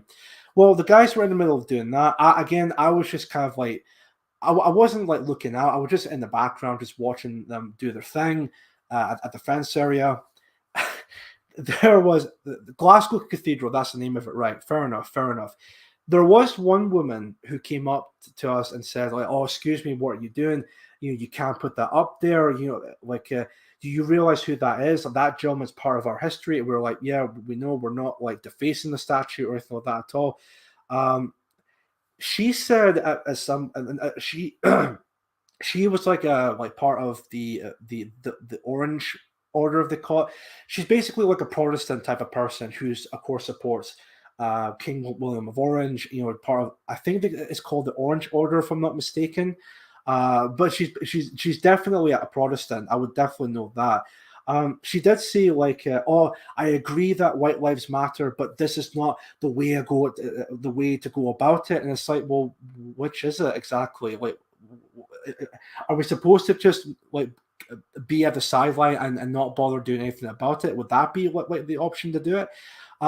So she was kind of, I mean, to be fair with this woman, I mean, there was about, I think there was like maybe 12 or 13 of us that were there that at that point with the King William of Orange statue. Again, we were not going to be causing any damage or defacing the statue or anything like that at all. Like the other statues, we just put up the placard and that was it. We were not going to cause any violence. We were not going to be defacing the statues or damaging them in any way, shape, or form. We were just going to be putting placards on top of these statues as if it's our democratic right to do so. Because again, any other political movement would do exactly the same, whether it be like positive or negative or leftist or right wing or anything like that at all. It is our democratic right to do that, and that was the whole purpose of it. So that was that. And to be fair to this woman, I at least she like gave her all of actually standing up what she believes in and all of that. Even though what she said, I completely disagree with that. Because again, what other options do we have exactly? If we wanted the message out there that white lives matter, I think something like that would be the best thing to do it. Well, then comes along another older woman coming along, and quite distinct. She had like a pink jacket on, if I remember. Again, she wasn't coming like aggressive or anything like that. Well, I mean, I don't want to say they come off as aggressive. I think they were more like passionate than anything, which I mean, I can understand that. But I think she even, because we put up a placard on the George William of Orange statue, I guess she would have assumed that we were all either Celtic fans or we were like pro Catholic or whatnot. Despite the fact we're nothing like that. It's not about Catholicism or Protestants or anything like that. It's all about white well-being here in Scotland. That's it. We're not. You know what? Some of us are Catholics. Some of us are Protestants. Some of us are pro-independence. Some of us are pro-union. But at the end of the day, we put past that. We put any type of differences, put that to the side. And what's more important is the well-being of our white brethren. That's it. And that's all what we care about. Anything like that at all, that could be maybe looked at or ignored in the future. But at the moment, what is more important is our own people. Our own people come first. And it doesn't matter whether or not if you're Catholic or Protestant or anything like that. Because it's something I should have asked this woman when I was there. But see, the thing when it comes to moments like that, it's a good thing that I do kind of keep my mouth shut, because I do get quite passionate when it comes to stuff like that. So there might be a time I might kind of spurg out just a little bit, but I would have asked this woman, well, listen, if you really think, see, okay, let me start over. See, for example, it comes to 2066 or 2060, everything what Professor David Coleman said about demographic changes and all of that, see, there comes a point where we do become a minority, that like white people do become a minority here in Britain. And see if like shit hits the fan and the non-whites start to go after the white people. Do you really think for a moment? I would have asked this woman. Do you really think for a second that these non-whites would give you a free pass because you're either Catholic or Protestant or pro-independence or pro-union or anything like that at all? No, they won't give a fuck. They'll probably assault you or kill you and your family or anything like that simply because of the fact that you're white. If you think what happened in South Africa was bad, imagine in a few years from now if what we're seeing at the moment with demographic changes. If you think South Africa was bad, just you wait until when it does get to 2060 or 2066. Some people might say it might happen sooner rather than later, but say we do become a minority. Do you think what happened in South Africa was bad? It'll happen over here and probably even worse. Which, of course, we don't want that to happen. Of course, we're trying to do everything we can to stop that from happening and have the indigenous people of these islands to remain as the majority. And that's it. One thing to point out when it comes to the woman in the pink jacket, I thought was quite funny. I was even talking to some of the guys afterwards. She was like the other old woman. She was very vocal about, oh, get that placard down. It shouldn't be up there. Do you know who that is? That's King William of Orange and all of that. This old woman with a pink jacket, she had a certain necklace on. And it's not like any other necklace, I want to point out. It has a star. It was the Star of David, the type of necklace that she had on. Which I thought was pretty funny, especially like not just looking back at it, but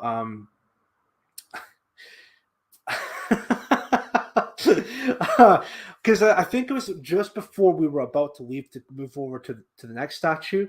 I just noticed that, and I was just like, oh, she must be part of like that tribe, if you will.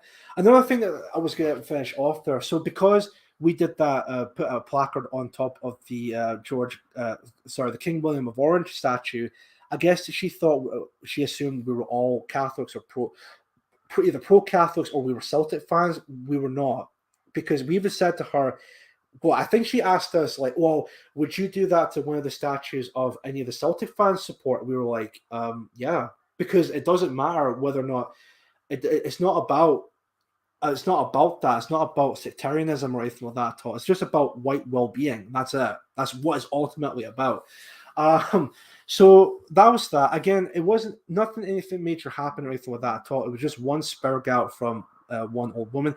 Again, to be fair, there was like 12 or 13 of us that were there. At least she actually kind of stood up, like maybe not against us, but she actually stood her ground, kind of an idea. But it was quite funny looking back at it, especially the other old woman with a pink jacket who had that Star of David necklace on, which I thought was pretty funny. But anyway, so I would imagine I don't know if maybe she would say this, but I would imagine that she would look at that and think, oh, it's the Joymans all over again. Oy vey. Anyway. Right then, I think I actually can't believe this. It's 6:30 already. I think we'll move on to the last and final topic, which of course will be the Guardian article that was published, I think today, maybe yesterday. I'm not too sure. I'll just get it up here in a moment, and then we'll see. We'll call that a day, and then we'll see from there. Let me get this up here in a moment. Bear with me 1 second. Post it here, and then I'll paste that, and then I will share the screen for you guys to have a look at this. And we'll have a look at this together, of course. We'll have a look at this together. Fuck you and your donations, Guardian. It's just a minor thing here when it comes to the Guardian as a news outlet online. Whenever you try to look at an article from the Guardian, it always pops up like a donation link. It's like, oh, support our work and all of that. It's like, aren't you like supposed to be like government approved or something like that? I'm not saying they are, but you think that they would get money from the government because they're a very leftist type of news outlet. But anyway, let me see here a moment. Let me see if I can. Still sharing the screen. That's good. Gamma Sandwich. If I lived in Glasgow, I'd definitely support Patrick Thistle. No, fair enough. Let me see here. Here we go. Here's the article in question. What I also will do is, again, I'm pretty sure people might have seen this already, but this article Wednesday. Oh, so this was Wednesday, right? Okay, so this was literally yesterday, right? Fair enough. Written by James Crow, as told by Sally Wheel. Okay, well there you go. The article reads, "It felt so powerful It felt so powerful how I was seduced by the UK's far right. Bullion led a Rotherham schoolboy to join Britain First and attending disturbing, intoxicating marches. UK children ensnared by far right ecosystem.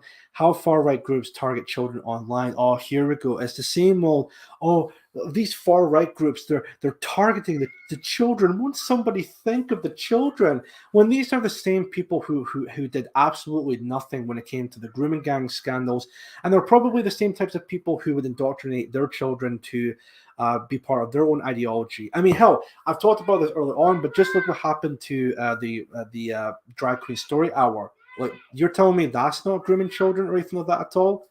Give me a fucking break.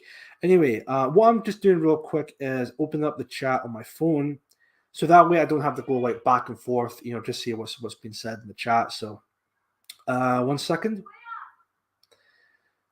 Let me see. Chief Rudy, just in case my comment gets lost, I'll just say again, I did post a few screenshots of the Facebook article. All right, let me have a quick look and see if there. Just 1 second. Oh, actually, 1 minute. Oh, here we go. Delete that. Right, hold on 1 second. I'll just come back on here. Wait a minute. Martin, I would be a Rangers fan. Fair enough. Well, for me, I sort of grown up Protestant myself, although it's not like heavily religious or anything like that at all. What I would also say is I even asked my grandfather a few months back in terms of like, shut the fuck up. Sorry. I did ask him about like family history and all of that. Was there any like, say, religious history with a family or anything like that at all? From what I know from my mother's side, is my family on my mother's side have mainly been Protestant as well. So again, maybe it was from my father's side, not just my mother's side, but it would be on my father's side as well. We were very Protestant. Not entirely too sure, but although looking back at it, my dad kind of wanted me to be more of a Rangers fan.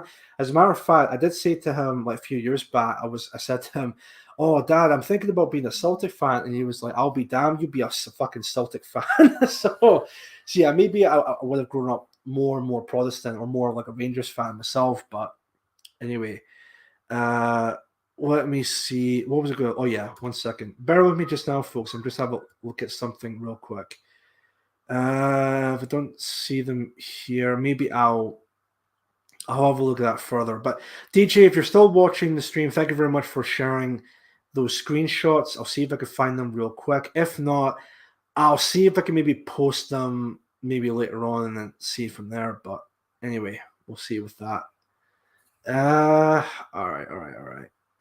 No, I can't find them anywhere at the moment. Hold on. Damn it. Let me see here. Maybe. Oh, yeah. Hold on a sec.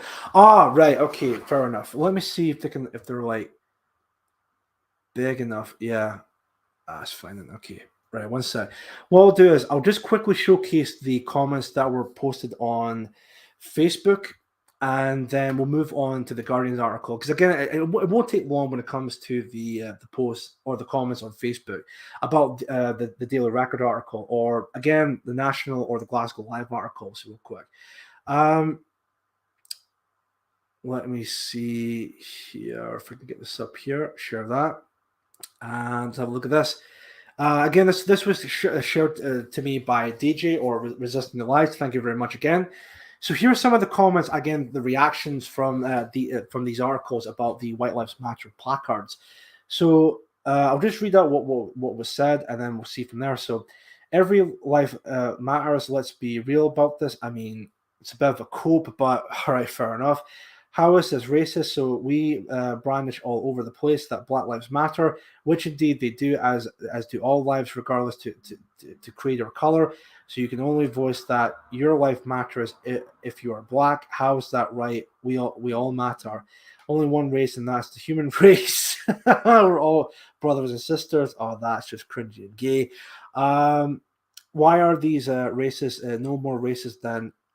Why are they racist? No more racist than Black Lives Matter. Looks to me that this newspaper is radical left wing and biased against whites. So this means like black.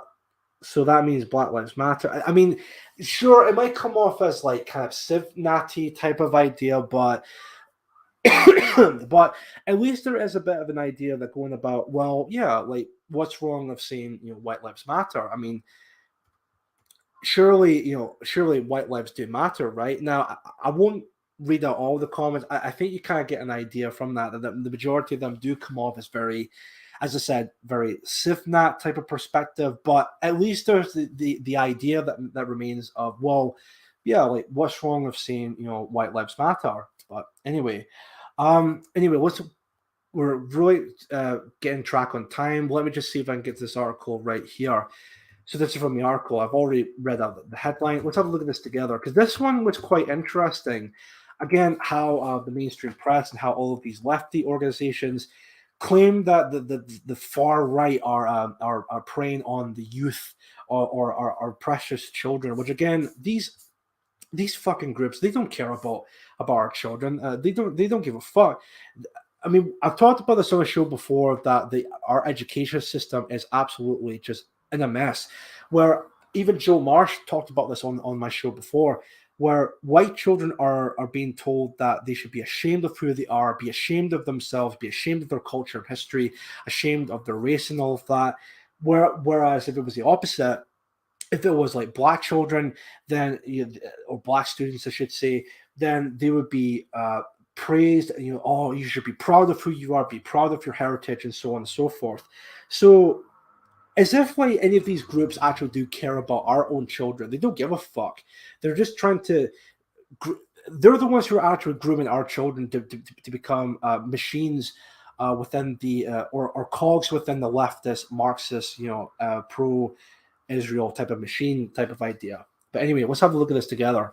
James Crow joined Britain First at the age of 18 after becoming fascinated by far-right content online while still at school. Now 24, he has left the organization and is now working with the campaign group Hope Not Hate to oppose far-right extremism.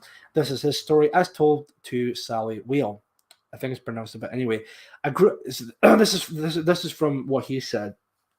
I grew up in a small village on the outskirts of Rotherham. It's quite a diverse area now, but when I was at school, it was predominantly white. I went to the local secondary and it was like 5 years in the slammer. It was pure torture. I was bullied 24/7. It was just horrible. I started developing anger management issues pretty early. I started developing anger management issues pretty early on, and then I made some friends in the year above me. They were openly racist, but they protected me at school. They would make Islamophobic comments. I was a big fan of wrestling, and they were wrestling fans. So we'd go from talking about wrestling to talking about Islam. They would pick on the Pakistani guy who ran the local shop. I was on the sidelines watching. I was just a naive little kid. When they left school, it left a void, and that's when I started to look at far-right content online. After school, I locked myself in my bedroom and get on on the internet. I was looking for videos all the time, and it's such a big rabbit hole with the algorithms. One far right video leads on to another and another, and the next thing I know, I've spent hours online. I was a big Minecraft player at the time.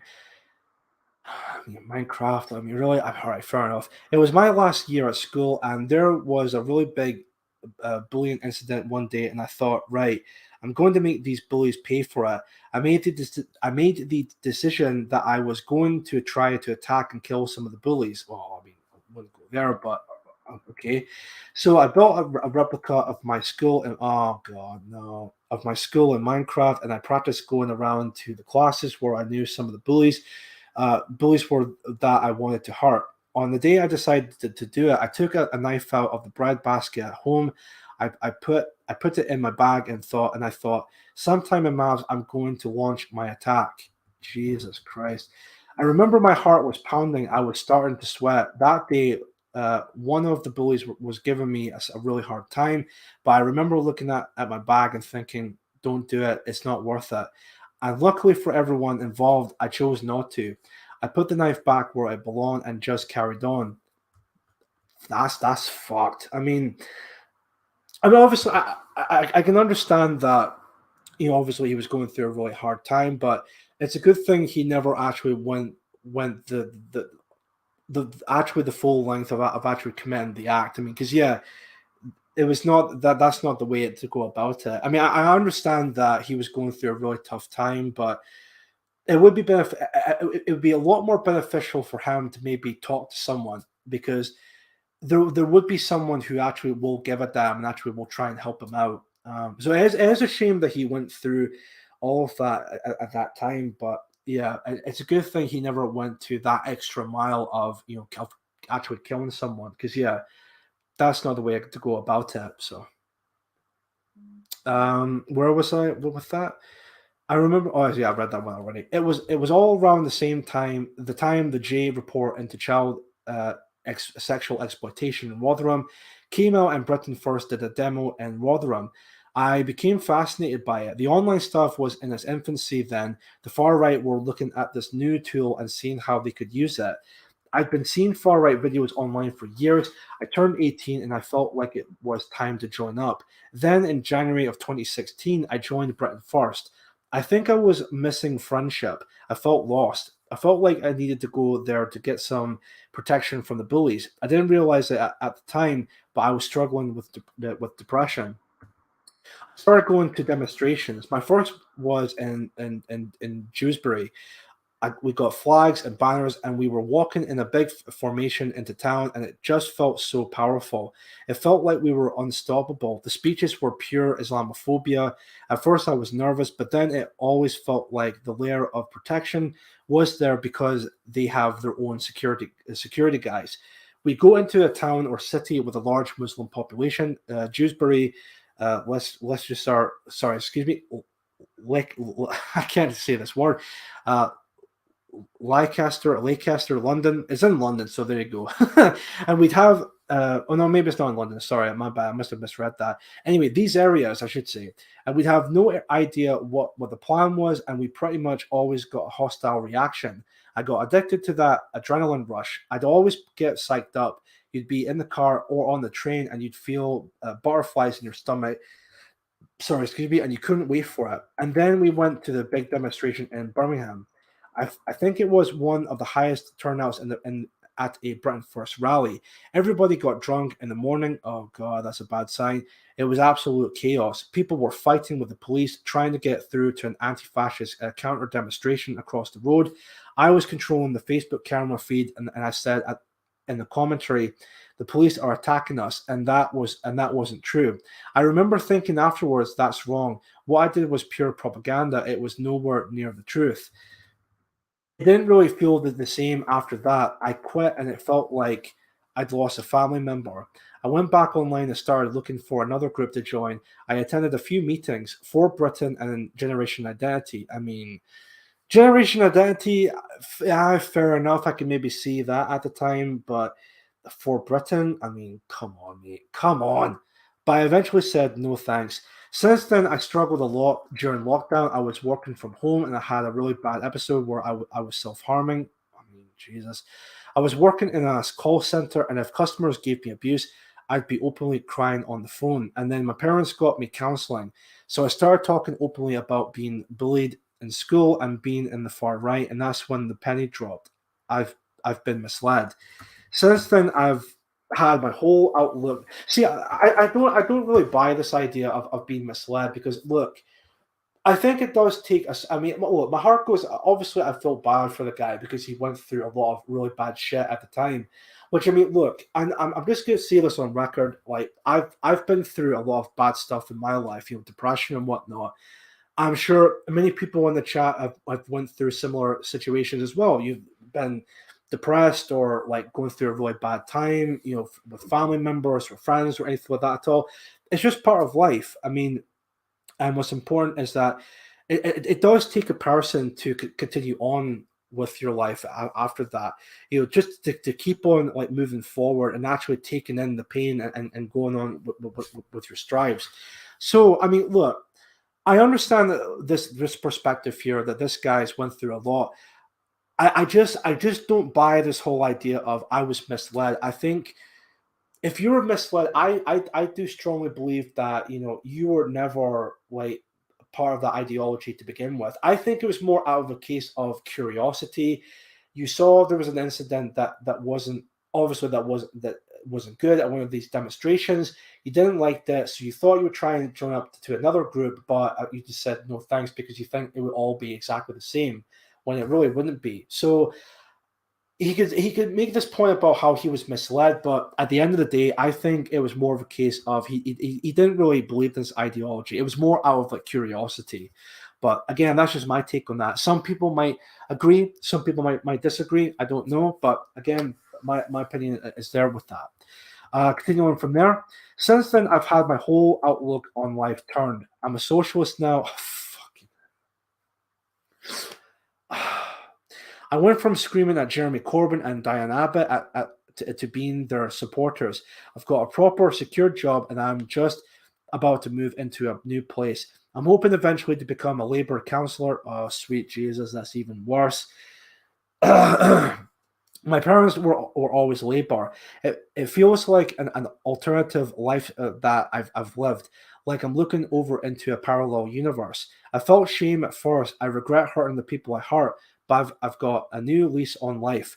I just want to use my story, so if any kids in school are going down in the wrong path, I want to convince them to get off the path. I think parents need to watch what their kids are doing online, and teachers need to keep an ear out for any signs that kids are in trouble. What exactly is the trouble here exactly? These kids are at a point where they're going to discover this type of stuff, regardless of which side of the political spectrum they're on. They're going to come a point where they're going to discover all of that stuff, and if they're interested, that's entirely up to them. This idea that the far right are grooming kids into being like fascists, neo-Nazis, it's like, if anything, you're the ones who are grooming children here. You're the ones that want them to be like socialist fucking NPCs and just continue on with your own ideology. That's what it all boils down to.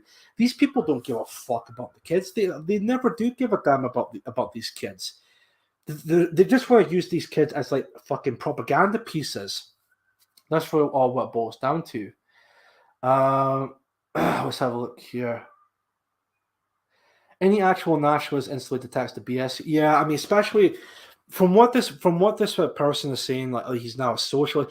Again, what I've said, I think deep down he's always been like a socialist or maybe like a leftist type, but he joined Britain First and maybe looked into nationalism as more like a curiosity.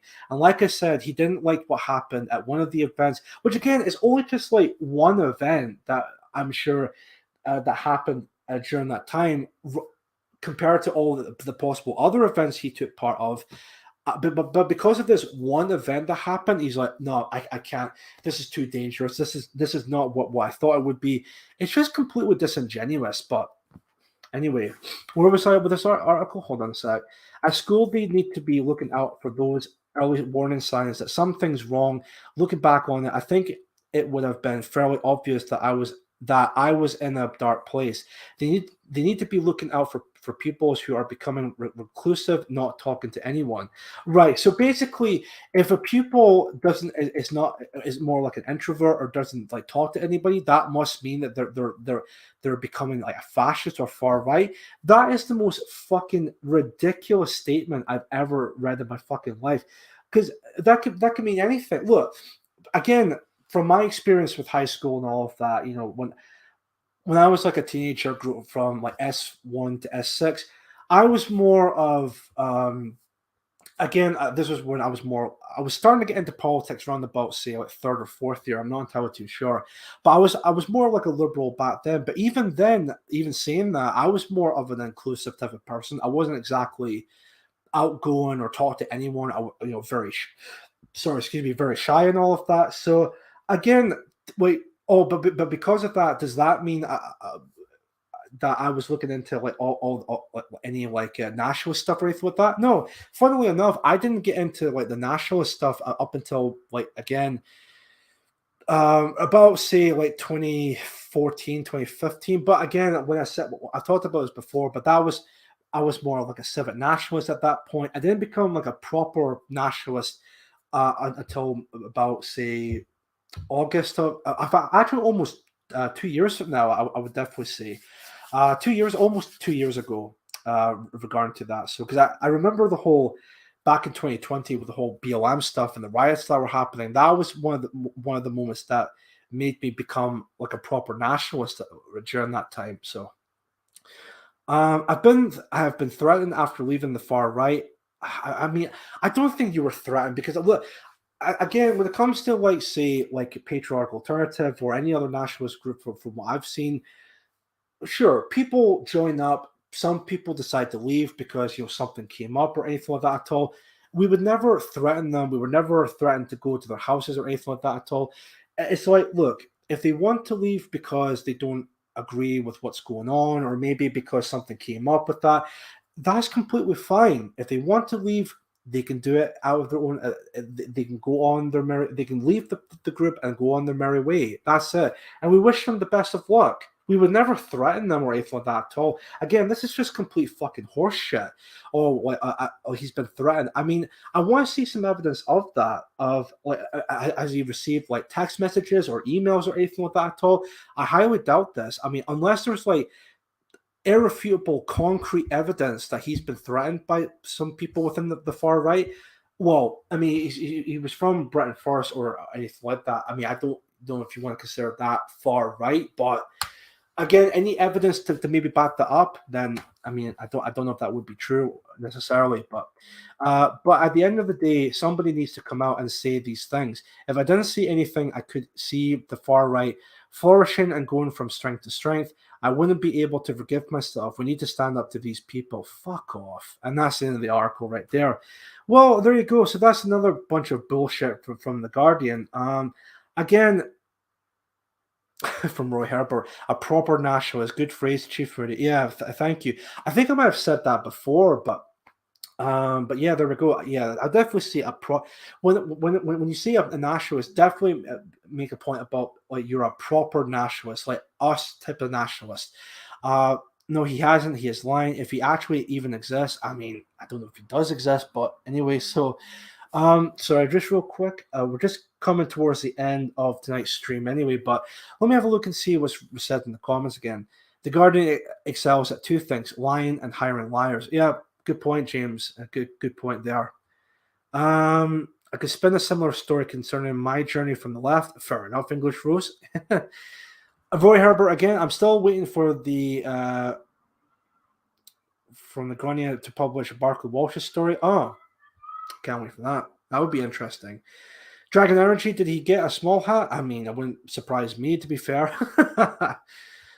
Nobody travels from nationalism to socialism ever. I know. I don't get that. If anything, I think it's more true if it was the opposite. If it was like a socialist moving over to nationalism. Again, I've said this already, and I've said this before in my speech and in previous episodes. I grew up liberal back when I was a teenager. Back in my high school years, I was a liberal. Then I moved. Then because of the whole stuff with Gamergate and all the other SJW stuff, I became more of a civic nationalist. And then after that, around about August of 2020, that's when I became a nationalist, or in this case, a proper nationalist, ethno-nationalist, or white nationalist, whatever you want to call it. That proper nationalism, so or again, whatever you want to call it with that. So this idea of, oh, you go from nationalist to socialist, total bullshit. I think how that would work are people who went from nationalism to socialism were never nationalists. I think they were the definition of being nationalist LARPers. So there we go. He hates whites now. Indeed, he did. I'm a commie now. What this guy was saying in that article. I'm a socialist now. Yeah. Yeah, I think that's a highlight of that article. I'm a socialist now. Yeah, it's quite funny that. Yeah, exactly, Aldebaran. You're either a nationalist or an infiltrator, LARPer, spy. Yeah, exactly that. It's either one of the two. Either one of the two. All right, then, folks. It's approaching 7 o'clock. It is 6:56. I think that will come to the end of today's episode 94 of the Mood of the Nation podcast. The proper nationalist party. There's a ring to that. Yeah, that does have a ring to it. Yeah, the proper nationalist party, the PNP. Yeah, it does actually. Excellent. That actually does have a ring to it. Yeah, I'll definitely write that down actually. I mean, not to say I'll do anything with it, but if there's a point where I might want to do a project or whatever the case may be, that actually might be a name to consider for like a future political party. But we'll see with that from there. The proper nationalist party, the PNP. Anyway, that will do for today's episode. So I greatly appreciate everyone turning out today. I hope you've all enjoyed the today's episode. I will be back. Oh, sorry. So as I said, the start of the episode, there'll be a bit of an update with my work. I'll be working Monday through Friday from 8 in the morning until 6 p.m. So there might be a bit of a time change on the Thursday episode. So I might be streaming a bit later on. I don't know, but I'll keep you guys updated with that. Sundays will still be the same. Sundays from 5 p.m. to 7 p.m.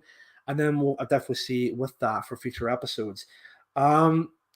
Again, if you guys enjoyed my show, please give it the like button, share it down below. I'm sure it will be uploaded fully after the stream ends. If you would like to support me financially, as I said, the links from my Ko-fi page and my PayPal will be in the description down below. So if you want to donate to me however much you would like, again, please feel free to do so. Please don't feel obligated. You have to do so. If you want to donate to me, that's entirely up to yourself. It's out of your own volition. Note it down. It does. Note it down, lads. Anyways, people like the name, the proper nationalist party. It does PNP. It does have a ring to it. Perfect. Let's see. English Rose. Thanks for a great stream. As always, please stay safe, everyone, and have a lovely weekend. Same to you, English Rose. Again, thank you very much for appearing later on in the stream. Appreciate you being here. And that goes for everyone else watching the show as well. I appreciate your continued support. Even PNP has a ring to it. Yeah, it does. Yeah. Thanks, Chief, for another great stream. Great chat as ever. Well, thank you very much, Streaky Bacon, for being here. Greatly appreciate it. Anyways, I'm going to see if I can find, I'll put this up here, support Patreon Alternative, keep the links up for this part here in terms of following me on Twitter, Gab, Telegram, and all of that. While I'm at it, I'm going to see if I can find an outro song for today's episode. And then after this comes to an end, I'm going to see if I can get myself dinner, because I am starving. Not anything to eat all day, but anyway. Try to see if I can find a song that would be good to play us out with. I should definitely plan these out for like future episodes in terms of the outro song. Bear with me just now, folks. I'll try to be as quick as I possibly can. Let me see here. I'm not sharing the screen. No, that's fine. That's fine. Perfect. Okay, that's fine. What song? Maybe not trying to have it as copyright heavy or anything like that at all, but one second here. There should be a song I could play.